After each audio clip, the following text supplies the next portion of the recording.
வைப்போம் சுறுசுறுப்பாக. எங்க எந்த பேப்பர் தந்தாலும் டிவியை தந்தாலும் மாண்புமிகு அமைச்சர் நான் சாமி தான் கூப்பிடுவேன் அவரை. எங்க சேகர் பாபு அண்ணா வணக்கம். மேடையில் அமர்ந்திருக்கும் மேயரம் அவர்களுக்கும் எம்பிஐ அவர்களுக்கும் மற்றும் இந்த விழாவை ரொம்ப கட்டுக்கோப்பா ரொம்ப அழகா ஒரு ஐடென்டிட்டி போட்டு நடத்திட்டு இருக்கேன் தாவூத் பிவிஎம் அவர்களுக்கும் மேடையில் இருக்கும் அத்தனை நண்பர்களுக்கும் முதல் வணக்கம். ரொம்ப அழகா ஒரு ஆர்கனைஸ்டு, அதாவது ஸ்கூல் பசங்க எல்லாம் ஏசிடா அப்படின்னா உட்காந்துருப்பாங்களா, அந்த மாதிரி வெல் ஆர்கனைஸ்டா இங்க அழகா ஒரு சவுண்டும் இல்லாம ஒரு அந்த கேலப்பே இல்லாம சமத்தா உட்காந்துருக்கீங்க. ஐயா சொன்ன மாதிரி ரொம்ப நேரத்துக்கு முன்னாடி உட்காந்துருக்கீங்கன்னு நினைக்கிறேன். சாரி, நான் சின்னதா பேசி அவங்களை கொஞ்சம் ரிலாக்ஸ் பண்ணிட்டு ரொம்ப அழகா பேசினாங்க எழிலம்மா. எனக்கு அந்த மாதிரி பேப்பர்லாம் வச்சு பேச தெரியாது. எனக்கு லைஃப்ல என்ன தெரியுமோ, என்ன நடக்குதோ, என்ன நடந்துட்டு இருக்குதோ அது மட்டும்தான் எனக்கு பேச தெரியும். அதை நான் பேசுறேன். தாயுமானவராகவும் தகப்பன் சாமியாகவும் விளங்கும் எனது அன்பு அண்ணன், என்னன்னு இல்ல நமது அண்ணன் மாண்புமிகு முதலமைச்சர் அண்ணா பேரே சொல்ல மாட்டேன். ஏன்னா இவங்கெல்லாம் வந்து சொன்னதை மட்டும் செய்யலைங்க, சொல்லாததுதான் நிறைய சொல்லிட்டு இருக்காங்க.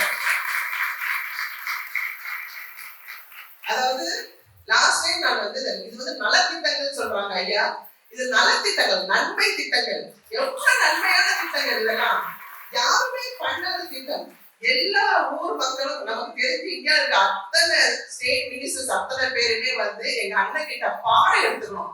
ஏன்னா he is great.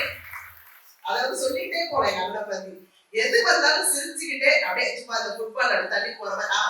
நெக்ஸ்ட் அடுத்தது நம்ம நாட்டுக்கு என்ன பண்ணலாம், நம்ம பிள்ளைங்களுக்கு என்ன பண்ணலாம், நம்ம தமிழ்நாட்டுக்கு என்ன பண்ணலாம், யாரு என்னென்ன கொடுக்க மாட்டாங்களோ அதையெல்லாம் நம்ம கொடுக்கலாம், வீடு வீடா போய் கொடுக்கலாம்.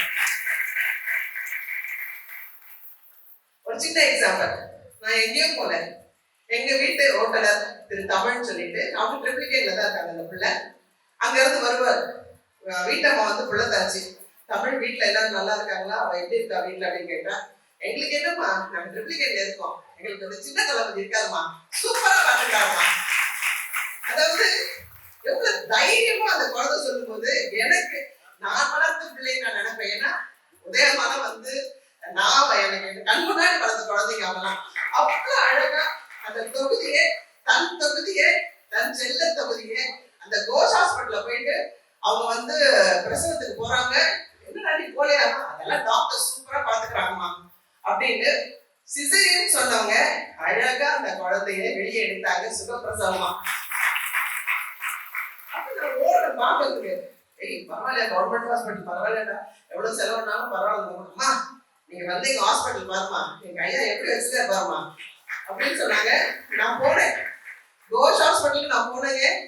எப்படி இருக்கு, என்னங்க பிரைவேட் ஹாஸ்பிட்டல், எங்க அண்ணன் ஹாஸ்பிட்டல் சொல்றேன், கவர்மெண்ட் ஹாஸ்பிட்டல் சூப்பரா இருக்கு. டாக்டர்ஸ் எல்லாம் வந்து அவ்வளவு வேலை பார்க்கறாங்க. அது நீங்க சின்னவங்க பெரியவங்க அப்படிலாம் எந்த பாகுபாடும் இல்லை, எல்லாரும் ஒன்றே, எல்லாரும் ஒருத்தர், எல்லாரும் சமம் பார்க்கறேன்.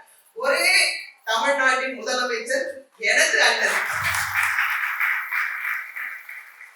அதாவது நம்ம காய்கறிக்கு எப்ப போவோம், நமக்கு இந்த சீதனம்லாம் கிடைக்காது. ஆனா எங்க அண்ணன் நீங்க வர்றதுக்கு முன்னாடியே உங்களுக்கு, உங்க குழந்தைகளுக்கு, அதுக்கப்புறம் அதுக்கு சத்துணவு மட்டும் இல்லைங்க, தடுப்பூசி கூட நீங்க போட மறந்துட்டீங்கன்னா வீடு வீடா வந்து அம்மா டைம் ஆச்சு தடுப்பூசி போட்டீங்களா இல்லையான்னு கேட்கிற ஒரே ஒரே ஒரே தமிழ்நாடு மட்டும்தாங்க. சான்ஸே இப்படி நிறைய விஷயம் சொல்லிட்டு போலாம். எழிலம்மா சொன்னாங்க அலெக்சாண்டர் நெப்போலியன், அதெல்லாம் எனக்கு மொத்த ஜீவராசி மொத்த அப்படியே ஸ்ட்ராங் மென்னா இந்த ஒரே கட்சியில மட்டும்தான் போடுறாங்க.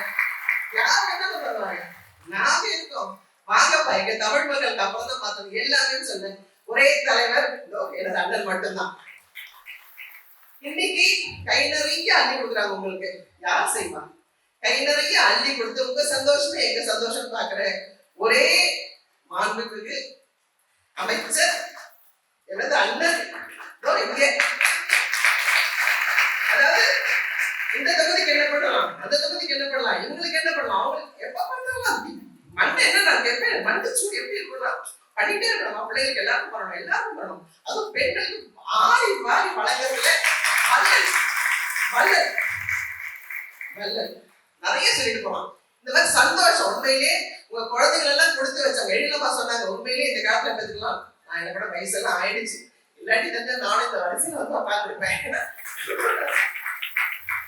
கை நிறைய அள்ளி உங்க சந்தோஷம் தான் எங்க சந்தோஷம். வாழும் எங்களுடைய தமிழ்நாடு. நீங்க எல்லாரும் சேர்ந்து இனிமே வர ஜெனரேஷன் கூட நம்ம அண்ணனை உட்கார வச்சு இந்த தமிழ்நாடு மொத்தமே எப்பவுமே ஒரே ஆட்சி தான், அது எங்க அண்ணன் ஆட்சி மட்டும்தான் இருக்கணும்னு இப்படி ஒரு